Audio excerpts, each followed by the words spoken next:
প্রধানমন্ত্রী শেখ হাসিনা এবং তার মন্ত্রিসভার পদত্যাগের এক দফা দাবি ঘোষণা করেছে বৈষম্য বিরোধী ছাত্র আন্দোলন। সংগঠনটির সমন্বয়ক মোহাম্মদ নাহিদ ইসলাম ঢাকার কেন্দ্রীয় শহীদ মিনারে এই ঘোষণা দেন। শনিবার বিকেলে শহীদ মিনারে সমবেত ছাত্র জনতার উদ্দেশ্যে বক্তব্য দেন নাহিদ। তিনি বলেন, প্রধানমন্ত্রী শেখ হাসিনা এবং তার মন্ত্রিসভাকে পদত্যাগ করতে হবে। এক দফা ঘোষণাপত্রে বলা হয়, যেহেতু বর্তমান সরকারের নির্দেশে নির্বিচারে গণহত্যা সংঘটিত হয়েছে, নারী, শিশু, ছাত্র, শিক্ষক, শ্রমিক কেউ এই গণহত্যা থেকে রেহাই পাননি। যেহেতু সরকার এই হত্যাযজ্ঞের বিচার করার পরিবর্তে নির্বিচারে ছাত্র জনতাকে গ্রেপ্তার ও নির্যাতন করছে, যেহেতু সরকারের আইন শৃঙ্খলা রক্ষাকারী বাহিনী মরণঘাতী আগ্নেয়াস্ত্র ব্যবহার করে হত্যাযজ্ঞ সংগঠন করেছে, যেহেতু ছাত্র, শিক্ষক, শ্রমিক, মজুর সহ আপামর জনগণ মনে করছে এই সরকারের অধীনে নিরপেক্ষ বিচার এবং তদন্ত সম্ভব নয়, সেহেতু আমরা বর্তমান স্বৈরাচারী সরকারের পদত্যাগের এক দফা দাবি ঘোষণা করছি। একই সাথে সকলের নিকট গ্রহণযোগ্য ব্যক্তির নেতৃত্বে একটি গ্রহণযোগ্য ও অন্তর্ভুক্তিমূলক জাতীয় সরকার গঠনের দাবি জানাচ্ছি। শিক্ষার্থীদের আন্দোলন বিজয়ের দ্বারপ্রান্তে, জানালেন মির্জা ফখরুল।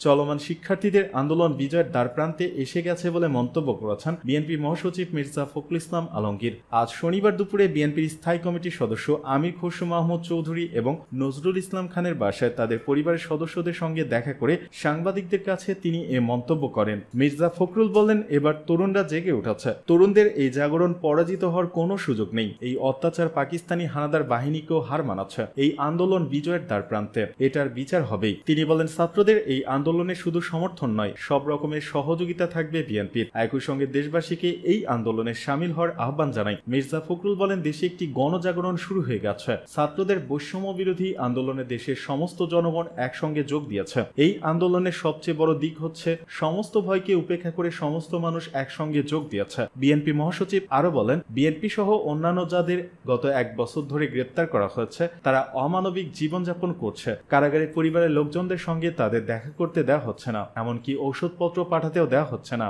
এদিকে রাজধানীর মোড় থেকে কেন উঠিয়ে নেওয়া হলো ট্রাফিক পুলিশ? রাজধানীর কয়েকটি মোড় থেকে ট্রাফিক পুলিশ সদস্যদের সরিয়ে নেওয়া হয়েছে বলে জানিয়েছে ঢাকা মহানগর পুলিশ ডিএমপি। আজ শনিবার এই তথ্য জানানো হয়। ডিএমপি সূত্রে জানা যায়, চলমান আন্দোলন ঘিরে নিরাপত্তা ঝুঁকি থাকায় রাজধানীর কয়েকটি মোড় থেকে ট্রাফিক পুলিশ সরিয়ে নেওয়া হয়েছে। যেসব স্থানে ট্রাফিক পুলিশ কাজ করছে তাদের সঙ্গে থানা পুলিশও আছে, যাতে অনাকাঙ্ক্ষিত ঘটনা এড়ানো যায়। এ বিষয়ে ডিএমপির অতিরিক্ত কমিশনার মনিবুর রহমান আমাদের সময়কে বলেন, ট্রাফিক পুলিশ আছে, তবে কিছু কিছু জায়গায় ক্রাইম ডিভিশনের সঙ্গে সমন্বয় করে কাজ করছে। সার্বিক পরিস্থিতি বিবেচনায় এই সিদ্ধান্ত নেওয়া হয়েছে।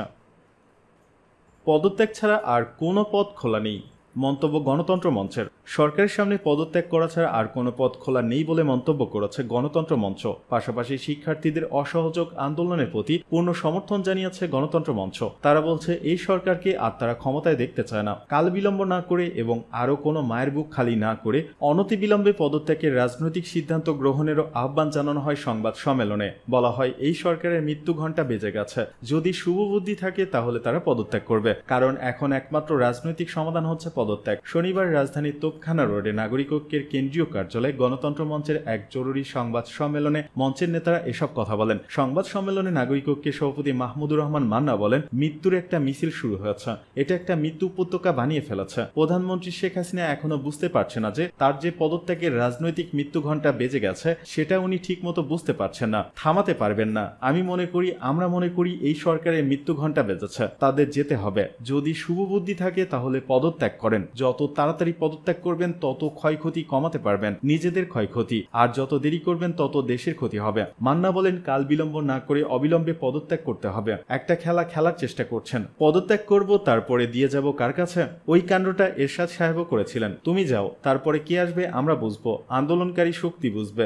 আর রোববার থেকে ছাত্ররা যে কর্মসূচি তারা দিয়েছে তার প্রতি আমাদের পরিপূর্ণ সমর্থন ব্যক্ত করছি। ছাত্রদের বৈষম্য বিরোধী আন্দোলনের প্রেক্ষাপট তুলে ধরে বিপ্লবী ওয়ার্কার্স পার্টির সাধারণ সম্পাদক সাইফুল হক বলেন, আর একদিন ক্ষমতায় থাকা মানে বাংলাদেশে অর্থনৈতিকভাবে বিপর্যয়, রাজনৈতিক দিকে বিপর্যয়, আরও প্রাণহানি, নির্যাতন, নিপীড়ন এবং আরও রাষ্ট্রীয় সহিংসতার মুখোমুখি হওয়া। আমরা সরকারকে আজকে স্পষ্ট করে বলতে চাই, ছাত্রদের পাশাপাশি বাংলাদেশের জনগণ জানিয়ে দিয়েছে এই সরকারকে আর তারা ক্ষমতায় দেখতে চায় না। আর কাল বিলম্ব না করে এবং আর কোনো মায়ের বুক খালি না করে অনতিবিলম্বে পদত্যাগের রাজনৈতিক সিদ্ধান্ত গ্রহণ করুন। গণসংহতি আন্দোলনের প্রধান সমন্বয়কারী জোনায়েদ সাকি বলেন, ছাত্রদের এই অভ্যুত্থান এখন ছাত্র জনতার অভ্যুত্থানে পরিণত হয়েছে। দেশের সমস্ত মানুষ এখন এই সংগ্রামের সঙ্গে সংহতি জ্ঞাপন করছে। এই সরকার তাদের সামনে আর কোনো পথ খোলা রাখেনি। এখন একটাই পথ, এই সরকারকে বিদায় নিতে হবে, তাদেরকে যেতে হবে। আমরা আগে যেটা বলেছি আবার নতুন করে বলবো, রাজনৈতিক সমাধান হচ্ছে অবিলম্বে পদত্যাগ করুন। রোববার থেকে শিক্ষার্থীদের অসহযোগ আন্দোলনের প্রতি গণতন্ত্র মঞ্চের পক্ষ থেকে সংহতি ও সমর্থন জানানো হয়েছে।